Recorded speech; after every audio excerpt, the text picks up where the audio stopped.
श्रीमद्भागवतम् 11.10.3 सुप्तस्य विषया लोका ध्यायतो वा मनोरथः नानात्मकत्वाद् विफलस् तथा भेदात्मा धीरगुणैः. Suptasya, when one is sleeping, Vishayaloko. Vishayaloko is Vishaya Aloko. When one sees with the Vishaya, with the sense of, sees the sense objects, Dhyayato, and one meditates on them, gets absorbed in them, Vamanorathaha. According to the way the mind's chariot moves, Nanatmakatvad Vifalas. Nana Atmakatvad. A variety of sense objects one sees, Vifalas, it's all in vain. Tatha Bhedatma, similarly, Bhedatma, the soul is separated from reality, divorced from his own spiritual identity and relationship with God. Dhira Gunai, the intelligence, when it is cut off from reality and is obsessed along with the senses and the sense objects. So the point of this verse is that just as a sleeping person sees various objects in the dream and gets obsessed in them, but such objects are simply manoratha, they are creations of the mind and they do not give any real pleasure, and thus they are ultimately useless. Similarly, the sense objects are useless for the soul who is actually asleep to his spiritual identity, and they are of no ultimate value to the soul. So, Suptasya Vishaya Loko. It's a recurrent theme that comes in the Bhagavatam, that actually our present identity is something like a dream. So now, our present life is something like a dream. So, soul goes to 4 different levels of consciousness or states of consciousness, we could say. There is Sushupti, deep sleep. There is Swapna, that is dream state. Sushupti is deep, dreamless sleep. Then Jagrati is the present wakeful state. And then there is Turya or Samadhi, which is the state of spiritual wakefulness. So the soul, so we are all awake materially right now, but we are asleep spiritually. Now, when we are asleep, when we are materially asleep, then we are asleep both materially and spiritually. But material wakefulness and material sleepfulness, you could say, material sleep and material wakefulness, both are two phases of spiritual sleep only. And because of this, the soul who is trapped in this condition can never realize eternal identity, can never attain, cannot attain anything eternal. So, when we have dreams, now, depending on the different kinds of karma that different people have, some people have very vivid dreams, some people have relatively vague dreams, some people have dreams. Some people they just can't get their dreams off their. Some people, now when we say we don't have dreams, many times we have dreams but we forget them also. So some people just don't forget the dreams at all. So the point is, sometimes they have nightmares and they are haunted all day by their nightmares. So this Baldev Vidyabhushan explains in his commentary on the Vedanta Sutra, in the Govinda Bhashya commentary, that actually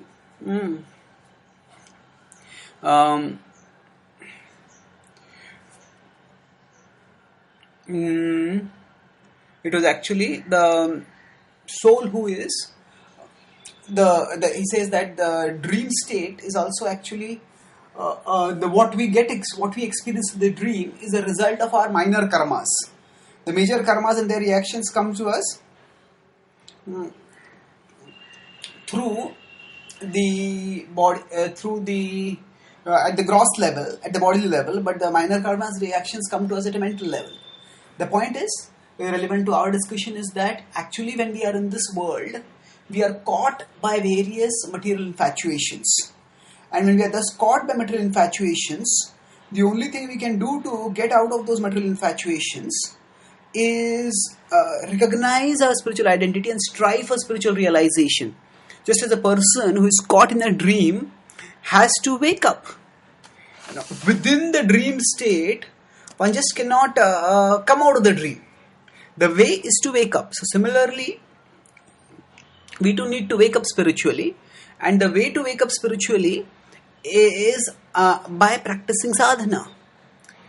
So when we chant and we hear Shastra, we are all doing things which will gradually wake us up spiritually. And step by step, when we try to wake ourselves up, one of the temptations that we have to resist is just as the person when we are sleeping, we often don't feel like waking up because sleep seems to be comfortable, sleep seems to be enjoyable, and on the other hand, waking up seems to be irritating. But just as if somebody has a nightmare, then waking up is joyful. So it's a relief actually. Oh, it's all not real. So depending on our state in material existence, if we are suffering in material existence, then often coming to the spiritual level of consciousness, waking up spiritually is a welcome relief. It is something which we seek. On the other hand, if we are asleep, if we are enjoying materially, then often the impetus, just like when we are having happy dreams, then we feel very comfortable lying in a bed, maybe with a comfortable bed with a cozy blanket around us, dreaming sweet dreams. Then we feel we feel waking up to be an interruption. So like that, when we are in this world, if we are caught up in the pleasure of this world, and we don't work towards getting out of this world,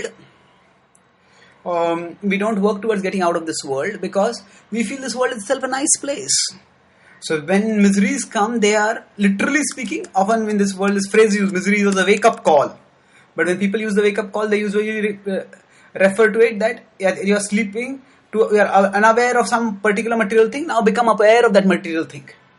But we need a spiritual wake-up call, and material misery can strive to act as a spiritual wake-up call. Otherwise, now the problem is that with respect to wanting to enjoy our dreams, is that the dream can morph into a nightmare at any moment. We may be wealthy, we may be successful, maybe we're happily having a good family life, and suddenly one accident, one heart attack, one crime can devastate us completely. So rather than waiting for something like that to happen, we can take the initiative in our own hands and strive to wake ourselves up beforehand. That way, when we focus on our spiritual identity, it is not because we are frustrated with our material identity, but because we understand the inevitable frustration that will come upon us, and we want to preempt that frustration. We understand that vifalas, that ultimately whatever we seek at the material level, it will turn out to be futile, it will be vifalas, and therefore there is no need to get caught in it, there is no need to be infatuated by it. Rather, it is much better that we march onwards in our spiritual journey and get out of rise to spiritual consciousness, where there is eternal happiness waiting for us. So the consistent message of Uddhava Gita is one of detachment, and that message is conveyed through various examples. And here the example of dream is used. Suptasya vishaya loka. This is the person while dreaming things of various objects. Aloka. Aloka means to see those objects. One sees those objects of sense gratification. Dhyato va manorathaha. But they are, although one may perceive them, one may get absorbed in them, they are simply products of the mind and they have no real value. Nanatmakatvad vifalas. Although we may see a variety of objects, they all have a commonality that they have no utility. The variety of sense objects has the commonality that it has no ultimate utility. So when we understand that, what applies to the dreams also applies to our waking state, which is also a kind of dream. Tatha bhedatma dhir gunai. Then the bheda, this is attractive, this is not so attractive. We don't get infatuated by that bheda, but instead we persevere towards getting self-realization and attaining real happiness in connection with Krishna at the spiritual level. Thank you.